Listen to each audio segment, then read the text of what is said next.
வணக்கம் நண்பர்களே, இந்த வீடியோ பதிவில் விஜயதசமிக்கும் துர்கா பூஜைக்கும் தசராவுக்கும் இடையே உள்ள வித்தியாசங்கள் என்னென்ன என்பதை இந்த வீடியோவில் பார்க்கலாம்.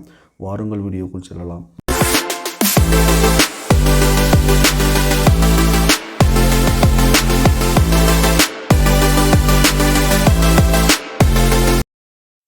இந்த அத்தனை பண்டிகைகளும் ஒரே நாளில் தான் கொண்டாடப்படுகிறது. ஆனால் இந்தியாவினுடைய வெவ்வேறு பகுதிகளில் வெவ்வேறு பெயர்களால் கொண்டாடப்படுகிறது. அப்படி என்று பார்த்தால் பண்டிகை ஒன்றுதான் வெவ்வேறு பெயர்களால் கொண்டாடப்படுகிறோமோ என்று பார்த்தால் அப்படி கிடையாது. இந்த பண்டிகைகளுக்கு இடையே நிறைய வித்தியாசங்கள் இருக்குது. முதல்ல விஜயதசமி என்று சொல்லக்கூடிய தென் மாவட்டங்களில் கொண்டாடக்கூடிய இந்த பண்டிகை எதுக்காக கொண்டாடப்படுகிறது என்று பார்த்தால், மகிஷாசுரவர்தினி யமமாட்டிற்கும் அரக்கனுக்கும் பிறந்த மகிஷன் என்று சொல்லக்கூடிய அரக்கனை அழித்து அந்த நாள் தான் விஜயதசமி என்று கொண்டாடப்படுகிறது. தேவர்களை பாடாய்படுத்திய அரசர்களின் தலைவனாக இருந்த மகிஷனை 9 நாட்கள் தங்கள் படைகளுடன் சண்டை போட்டு நவராத்திரி நாட்கள் அப்படின்னு அந்த சண்டையை போட்ட அப்படி சண்டையை போட்ட அந்த 9 நாட்களுக்கும் அந்த பெருமையை சேர்த்துட்டு 10வது நாள் தசதிதி தேவி அவனை சம்காரம் செய்ததனால தான் அந்த விஜயதசமி நாட்கள் கொண்டாடப்பட்டு வருகிறது. அந்த அரக்கனை கொன்ற அந்த நாள் தான் தசமி நாள் அப்படின்னு சொல்லக்கூடிய அந்த நாளே தான் விஜயதசமி நாள் என்று கொண்டாடப்படுகிறது.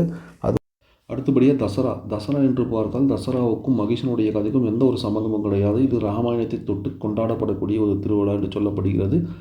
தசரா எதில் கொண்டாடப்படுகிறது என்று பார்த்தால் 10 தலை ராவணனை ராமவரணவர் கொன்ன நாள் என்று சொல்லக்கூடிய விஜயதசமி நாளில் தான் கொல்லப்படுகிறார் என்று சொல்லப்படுகிறது. இதனால் தான் விஜயதசமி நாளிலேயே தசராவும் கொண்டாடப்பட்டு வருகிறது.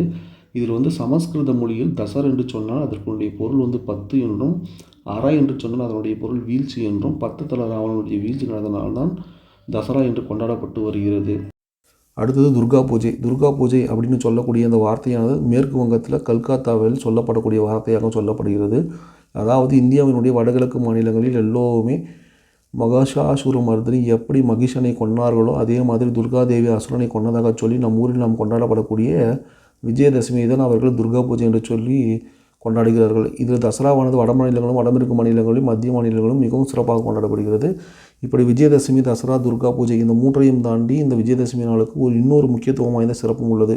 அது என்னவென்று பார்த்தால் மகாபாரதத்தில் நடந்த ஒரு முக்கியமான சம்பவம் தான். அதாவது கௌரவர்களிடத்தில் தோற்று போய் பாண்டவர்கள் அனைவருமே 12 வருடம் வனவாசம் போய்விடுகிறார்கள். அதற்கு பிறகு 12 வருடம் கழித்து 1 வருடம் அஞ்ஞான வாசம் என்று சொல்லக்கூடிய யாராலும் அவர்களை அடையாளம் காண முடியாத வாழ்க்கையை வாழ வேண்டும் என்று சொல்லக்கூடிய அந்த வாழ்க்கையை வாழணும்.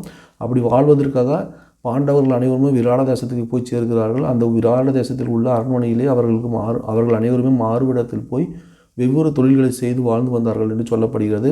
அப்படி 1 வருட காலம் விராட தேசத்தில் அஞ்ஞான வாழ்க்கையை பாண்டவர்கள் வாழ்ந்து முடித்தது இந்த விஜயதசமி வரக்கூடிய இதே நாளில் தான் என்று சொல்லப்படுகிறது. இதனால் தான் இந்த விஜயதசமிக்கு தனி சிறப்பு உள்ளது என்றும் சொல்லப்படுகிறது. எல்லா சுவாமியும் வணங்கி அவர்களுடைய அருளை பெறுவோமாக. இந்த வீடியோ உங்களுக்கு பிடித்திருந்தால் மறக்காமல் லைக் செய்து உங்கள் நண்பருக்கும் ஷேர் செய்து இந்த வீடியோ எப்படி இருந்தது என்பதை கமெண்ட்டில் கண்டிப்பாக மறக்காமல் பதிவிடுங்கள் உங்களுடைய கருத்தை.